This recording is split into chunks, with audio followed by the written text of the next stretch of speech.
ഇന്ന് പാർലമെന്റിന്റെ ശീതകാല സമ്മേളനം സമാപിക്കുകയാണ്. അപ്പോൾ എന്തൊക്കെയാണ് ഇന്ന് സംഭവിക്കുന്നത്? ചില വിവാദ വിഷയങ്ങളൊക്കെ ഉണ്ട്, അതൊക്കെ നമുക്കൊന്ന് ബൽറാമിനോട് ചോദിച്ചാലോ? Balram, very good morning. നല്ല തണുപ്പത്ത് നിൽക്കുകയാണെന്ന് മനസ്സിലാകുന്നു. PCR എന്ന് അങ്ങനെ പറഞ്ഞു. അപ്പോൾ നല്ല തണുപ്പുണ്ടെന്നറിയാം. അപ്പോൾ ആദ്യം ഡൽഹിയിലെ കാലാവസ്ഥ, അതിനുശേഷം നമുക്ക് വാർത്തയിലേക്ക് വരാം.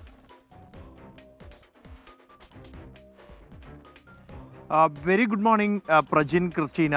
ഡൽഹിയിൽ കടുത്ത തണുപ്പാണ്. കഴിഞ്ഞ ഒരാഴ്ചയോളമായി ഡൽഹിയിൽ ശീതതരംഗം അനുഭവപ്പെടുന്നുണ്ട്.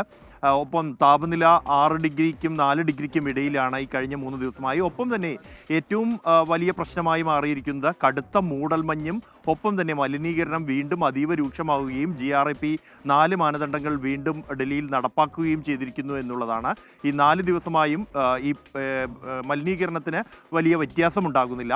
അതേസമയം ഡൽഹിയിലെ രാഷ്ട്രീയ കാലാവസ്ഥ എന്നുള്ളത് ഏറെ ചൂടുപിടിച്ചതാണ്. പ്രത്യേകിച്ച് പാർലമെന്റ് സമ്മേളനം നടക്കുന്നു എന്നുള്ളത് തന്നെയാണ് ഈ രാഷ്ട്രീയ കാലാവസ്ഥയെ മാറ്റിമറിച്ചിരിക്കുന്നത്.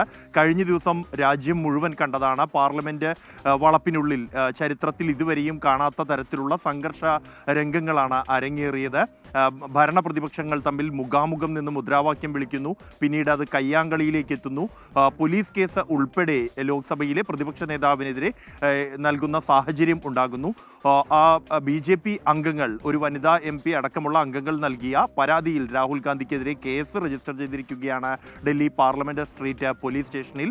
അദ്ദേഹത്തിനെതിരെ 6 വകുപ്പുകൾ ചുമത്തിക്കൊണ്ടാണ് കേസ് എടുത്തിരിക്കുന്നത്. അതിൽ ഒന്ന് ജാമ്യമില്ലാ വകുപ്പ്, BNS 117 വകുപ്പും അദ്ദേഹത്തിനെതിരെ ചുമത്തിയിട്ടുണ്ട് എന്നുള്ളതാണ്. മനഃപൂർവ്വം ഒരാളെ മുറിവേൽപ്പിക്കാൻ അല്ലെങ്കിൽ പരിക്കേൽപ്പിക്കാൻ ശ്രമിക്കുക എന്നുള്ള വകുപ്പാണ് 117. അതടക്കമുള്ള വകുപ്പുകൾ അദ്ദേഹത്തിനെതിരെ ചുമത്തിയിരിക്കുന്നു. എന്നാൽ അതിനെ രാഷ്ട്രീയമായി നേരിടാനുള്ള തീരുമാനമാണ് കോൺഗ്രസിനുള്ളത്. ഔപചാരികമായി പോലീസ് ഇതുവരെയും കേസെടുത്ത കാര്യം അറിയിച്ചിട്ടില്ല എന്നാണ് കോൺഗ്രസ് വൃത്തങ്ങൾ വ്യക്തമാക്കുന്നത്.